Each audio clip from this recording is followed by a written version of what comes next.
नमस्कार दोस्तों, आज हम संविधान को एक सीरीज शुरू कर रहे हैं आपके लिए जो भी प्रतियोगी परीक्षाओं की तैयारी कर रहे हैं, चाहे एमपीपीएससी, यूपीएससी। उसमें हम संविधान की पूरे जो भाग हैं उसको हम समझने का प्रयास करेंगे। उसके लिए एक सीरीज शुरू करेंगे। इस क्रम में मेरा पहला वीडियो ये संविधान की प्रस्तावना के क्रम में मैं शुरू कर रहा हूँ। आज हम प्रस्तावना के देखेंगे तो प्रस्तावना का जब हम विश्लेषण करेंगे तो प्रस्तावना क्या होती है, उसके क्या उससे प्रस्तावना से जुड़े हुए कुछ फैक्ट्स हैं, प्रस्तावना के उन कीवर्ड्स क्या हैं, प्रमुख तत्व क्या हैं, उनको समझेंगे। फिर हम प्रस्तावना के महत्व को देखेंगे, महत्व बताएंगे और फिर उससे जुड़ी कुछ सीमाएं प्रस्तावना की हैं वो करेंगे। इस पे बाद में जब इसको समझेंगे उसके बाद हम प्रस्तावना में आए हुए प्री में, मेंस में और इंटरव्यू में जो पूछे गए क्वेश्चन हैं हम इसका वीडियो के अंत में विश्लेषण करेंगे। इस रूप में संविधान की प्रस्तावना हमारे लिए बहुत महत्वपूर्ण है। न्यायालय भी अपने जो विभिन्न निर्वचनों में, विभिन्न निर्णयों में प्रस्तावना के संदर्भ को, रेफरेंस को लेते हुए अपनी उसको संविधान की व्याख्या करता रहा है। संविधान की प्रस्तावना इसलिए भी महत्वपूर्ण है इसको समझना कि संविधान की प्रस्तावना बहुत सारे क्वेश्चन इससे आते हैं। इसके अतिरिक्त जो संविधान हमें पूरा पढ़ना हुआ है उसको समझने के लिए, विभिन्न भागों को पढ़ने के लिए, इसको अगर हम संविधान की प्रस्तावना को समझेंगे तो हमें कई जगहों में यह हमें मदद करेगा और उनकी व्याख्या करने में हमें आसानी होगी। चलिए शुरू करते हैं। तो सबसे पहले हम देखते हैं कि प्रस्तावना क्या होती है, क्या है, इसका अर्थ क्या होता है। तो प्रस्तावना प्रीएम्बल कहते हैं उसको इंग्लिश में। उसका अर्थ होता है इंट्रोडक्शन। किसी भी बुक का उसको संक्षिप्त रूप में जो परिचय दिया जाता है वो प्रस्तावना कहलाती है। और उससे उस बुक की, उस किताब की क्या उसके बारे में विश्लेषण किया गया है, क्या उसमें प्रकट किए गए हैं, किन चीजों की चर्चा की गई है, ये इस चीजों की जानकारी हमें प्रस्तावना के माध्यम से मिलती है। इस रूप में हमारा संविधान की प्रस्तावना भी हमारे संविधान के आदर्शों को स्पष्ट करता है, जनता की आकांक्षाओं को स्पष्ट करता है, संविधान निर्माताओं क्या सोचते थे, क्या उन्होंने आदर्श और मूल्य रखे हैं, उस रूप में संविधान की प्रस्तावना हमारे उन चीजों का परिचय देती है। फिर हम आते हैं कि संविधान से जुड़े हुए तथ्य क्या हैं। संविधान की प्रस्तावना से जुड़े हुए तथ्य क्या हैं। तो संविधान की प्रस्तावना की अगर हम बात करें तो संविधान की प्रस्तावना जो संविधान सभा में है पंडित जवाहरलाल नेहरू के द्वारा लाई गई थी पहली बार 13 दिसंबर 1946 को। उसके पश्चात हम अगर देखें तो 22 जनवरी 1947 को इस जो नेहरू जी द्वारा प्रस्तुत उद्देशिका प्रस्ताव था उसको स्वीकृत कर लिया गया था और बाद में ये संविधान का अंग, संविधान के प्रस्तावना के रूप में आती है। इसके अलावा अगर हम देखें, कोई पूछे कि संविधान की प्रस्तावना कहां से प्रेरित है, तो आप कह सकते हैं कि हमारी जो संविधान की प्रस्तावना की भाषा है, उसका रूप है, वो ऑस्ट्रेलिया के संविधान से प्रेरित है। इसके अतिरिक्त अगर हम प्रस्तावना के तथ्यों की बात करें तो एक प्रश्न प्रस्तावना में, संविधान की प्रस्तावना के, भारतीय संविधान की प्रस्तावना में उठता है, क्या भारतीय संविधान की प्रस्तावना संविधान का अंग है या नहीं है। इस प्रश्न के संदर्भ में अगर हम देखें तो स्वयं न्यायालय का प्रारंभिक जो मत था वो ये था कि प्रस्तावना संविधान का अंग नहीं है।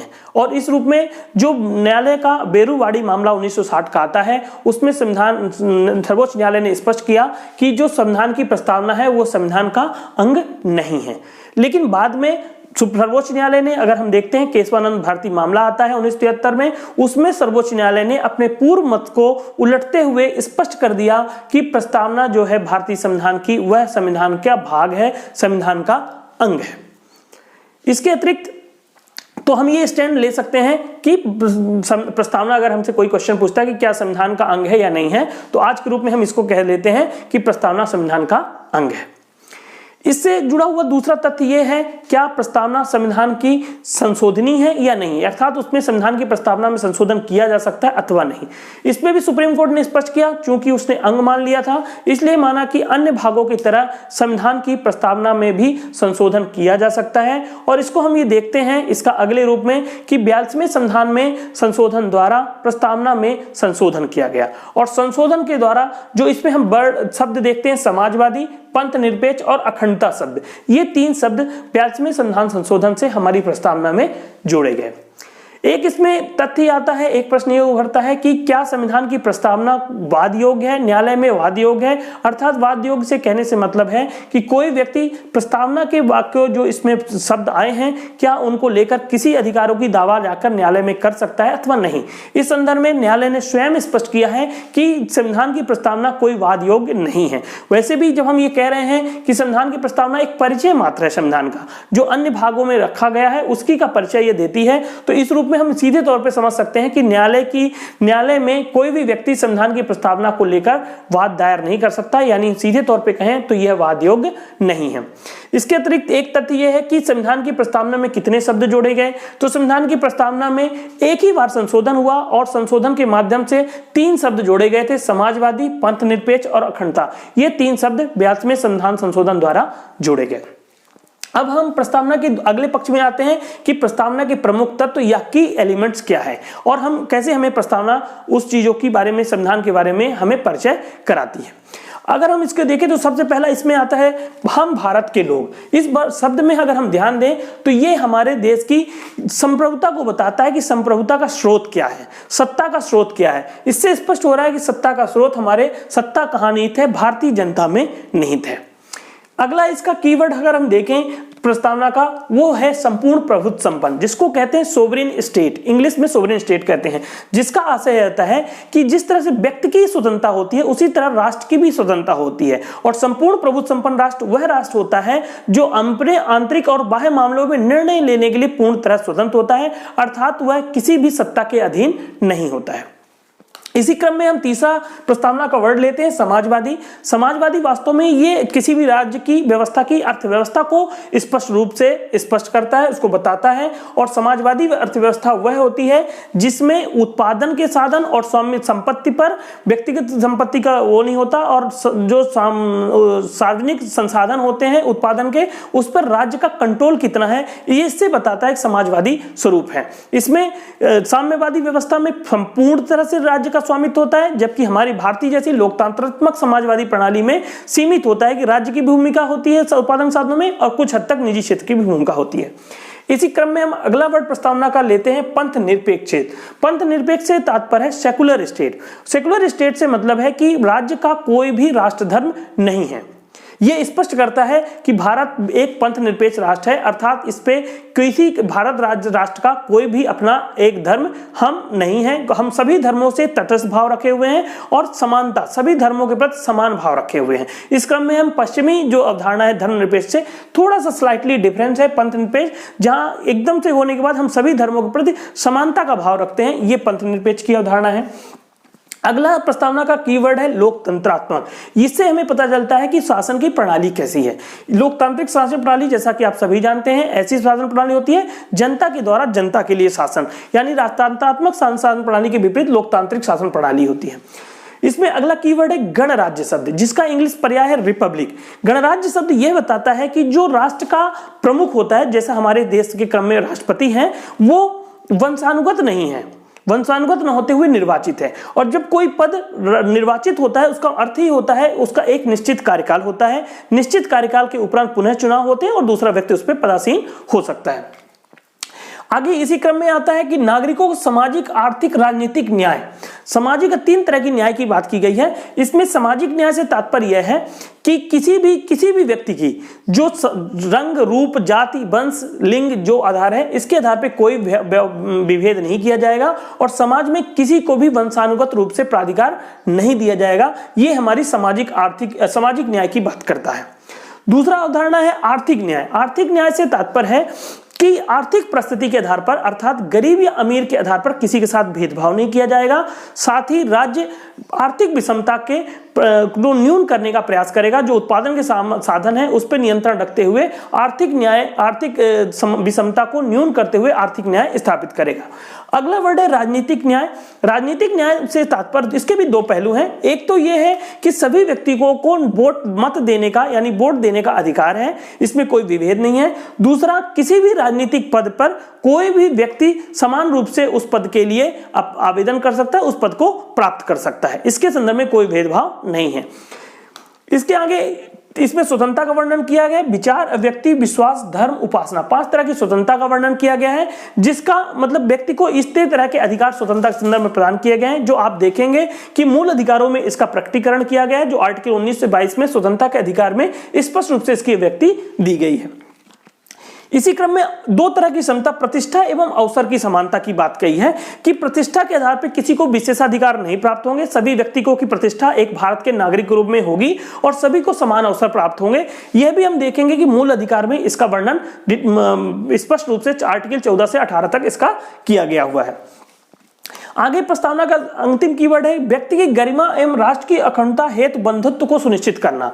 मतलब इसमें भी कि एक तरफ व्यक्ति की गरिमा, उसके स्वतंत्रता और समता के माध्यम से उसकी गरिमा स्पष्ट की जाएगी, दूसरी तरफ राष्ट्र की एकता को भी संतुलित किया गया है, सामंजस्य किया गया है। इस तरह से ऐसी बंधुता हम बनाएंगे जिसमें व्यक्ति की गरिमा भी सुनिश्चित हो और राष्ट्र की एकता भी सुनिश्चित हो। अर्थात हम भारतीयता की जो भावना है, ब्रदरहुड जो बंधुत्व है, वो भारतीयता की भावना करेंगे। किसी की धर्म, किसी की जाति के बजाय हम भारतीयता की भावना को बढ़ाएंगे और उससे हम राष्ट्रीय एकता को सुनिश्चित करेंगे और व्यक्ति के विकास को सुनिश्चित करेंगे।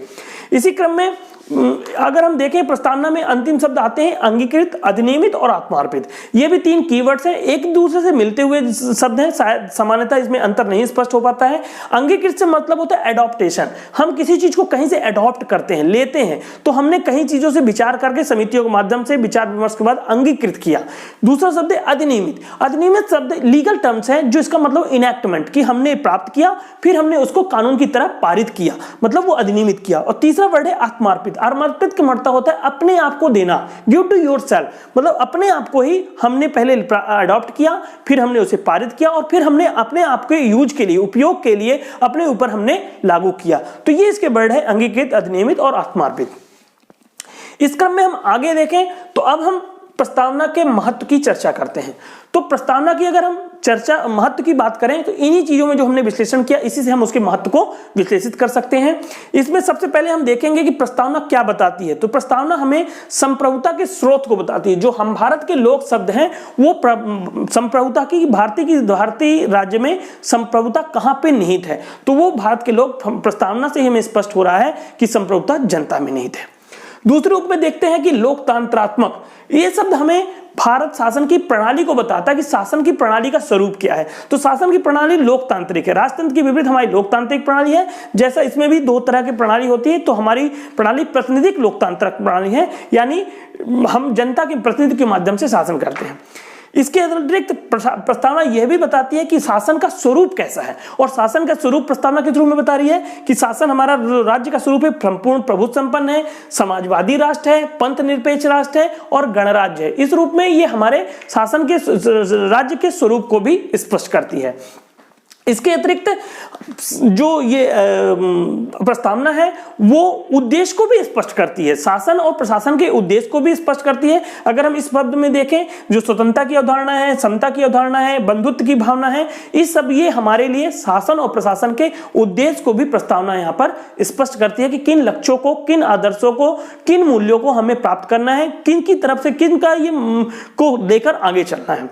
इसके अलावा प्रस्तावना का यह भी महत्व है कि प्रस्तावना कई बार जो संविधान के प्रावधान है उनमें कई बार अस्पष्टता अगर होती है, कई प्रावधानों में, कहीं पे दोनों में कई भागों में अंतर्विरोध की स्थिति उत्पन्न होती है, तो संविधान की प्रस्तावना उसको क्लियर करने में उसका मार्गदर्शन प्रदान करती है। इस रूप में भी प्रस्तावना का महत्व है और इस रूप में स्वयं न्यायालय ने संविधान की कुंजी कहा है प्रस्तावना को अपने विभिन्न न्यायिक निर्णयों में, जहां पे उसने विश्लेषण किया है, उसने संविधान की प्रस्तावना को कुंजी बताते हुए इसका सहारा लिया है, इसका महत्व को उपयोग किया है कि न्यायालय के निर्णयों के विश्लेषण में भी इसकी संविधान की प्रस्तावना का महत्व है। इसके अलावा हमें नीति के निर्माण में हम कह सकते हैं कि प्रस्तावना का महत्व है। जब हम कोई नीति निर्माण करते हैं तो उन नीतियों के विश्लेषण में भी, नीतियों के निर्माण में भी हम किन चीजों से गाइड होंगे, यह भी हमें संविधान की प्रस्तावना बताती है। इसके अलावा संविधान की प्रस्तावना से हम ये भी कह सकते हैं दूसरे रूप में कि ये हमारे लिए मापदंड भी काम करती है कि किन के माध्यम से हम राष्ट्र के कितने लक्ष्यों को प्राप्त किया और कहां तक हम पहुंचे हैं, उन लक्ष्यों को अचीव कर पाए हैं। ये इस रूप में ये हमारे लिए मेजरमेंट या मापदंड का भी काम करती है संविधान की प्रस्तावना। इस रूप में कई रूपों में आप इनके वर्ड को विश्लेषण करते हुए संविधान की महत्व को, प्रस्तावना के महत्व को स्पष्ट कर सकते हैं।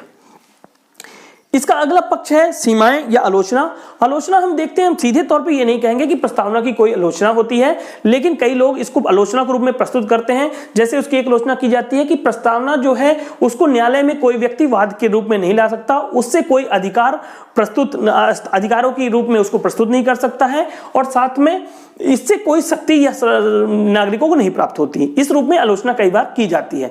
हालांकि ये बहुत तार्किक आलोचना नहीं है, बहुत ही बेवक्त आलोचना नहीं कर सकते, लिमिटेशन कुछ हद तक कर सकते हैं, क्योंकि स्वयं संविधान की प्रस्तावना उसका, वैसे हमने बताया कि ये परिचय होती है, संक्षिप्त सार होती है, जिसका विश्लेषण उसके अन्य भागों में, अन्य अनुच्छेदों में विस्तारित किया जाता है, तो वहां से अधिकार हमें प्राप्त होते हैं। इस रूप में ये कुछ हद तक सीमाएं आती हैं। कुछ आलोचना इसकी इस रूप में की जाती है कि ये समाजवादी, पंथ निरपेक्ष और ये सब राष्ट्र के स्वरूप में ये अस्पष्ट शब्द हैं। हालांकि ये जैसे मैंने बताया कि ये बहुत तार्किक शब्द नहीं है, इनका अपना महत्व है। ये अवधारणा, प्रस्तावना की आलोचना नहीं होगी, ये शब्दों की आलोचना है। प्रस्तावना तो अपने आप में अपने आदर्श और उद्देश्य को स्पष्ट करती है। तो इस रूप में हम प्रस्तावना के सारे पहलुओं को देखते हैं।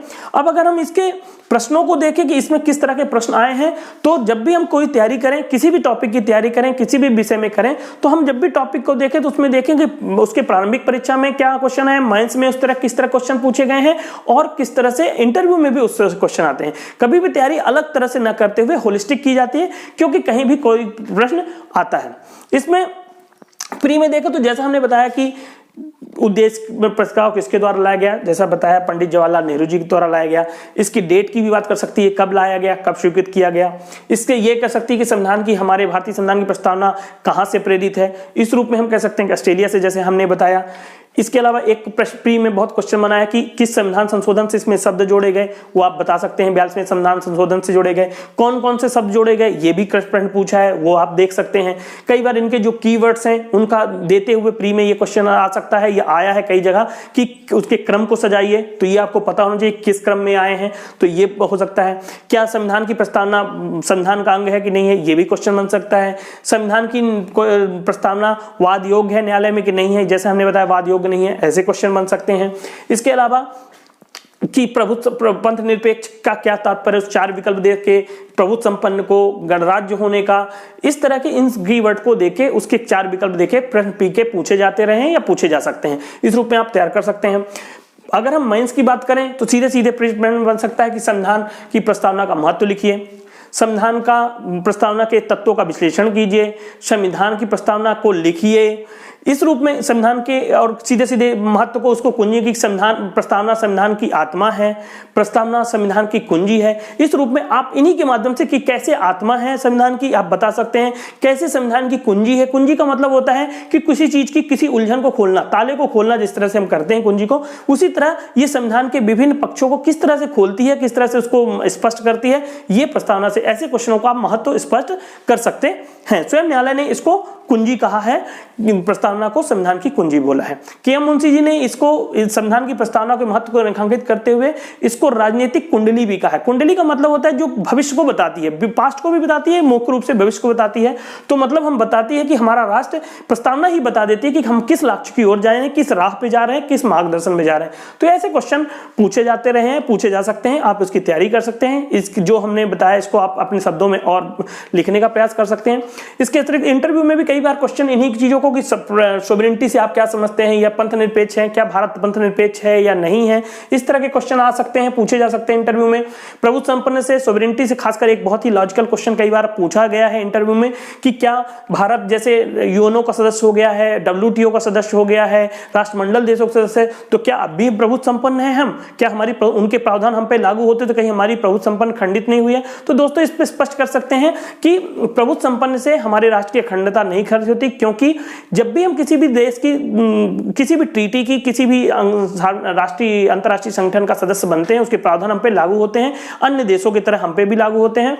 और उसका चूंकि हम उसे स्वयं एक राष्ट्र के स्वतंत्र के रूप में हमने चुना है कि हम उनके सदस्य बने, और किसी भी समय हम अपनी स्वतंत्रता का उपयोग करते उस संघ या उस संगठन की सदस्यता को छोड़ सकते हैं। अतः हम उसकी स्वतंत्रता, हमारी सदस्यता स्वीकार करना या स्वीकार करना राष्ट्र की स्वयं की स्वतंत्रता है, यानी हमारे प्रभुत्व संपन्नता, उसकी सदस्यता होने से हमारी प्रभुत्व संपन्नता खंडित नहीं होती है।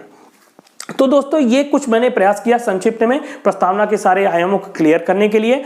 आपको ये वीडियो कैसा लगा आप देखिए, कमेंट सेक्शन में जाइए और बताइए। इसके अलावा कि अगर आपको आगे शेयर करिए, अच्छा लगता तो शेयर करिए, हमारे चैनल को सब्सक्राइब करना मत भूलिए। मेरे वीडियो आपको कैसे लगा, अगर कुछ पॉइंट है जिसको मैं आगामी उसमें वीडियो में अपने क्लियर करूंगा तो आप अपनी अपेक्षाएं बता सकते हैं। तो अब तक के लिए आपके लिए ऑल द बेस्ट और गुड लक, थैंक यू। मिलते हैं जल्दी ही दूसरे वीडियो के साथ।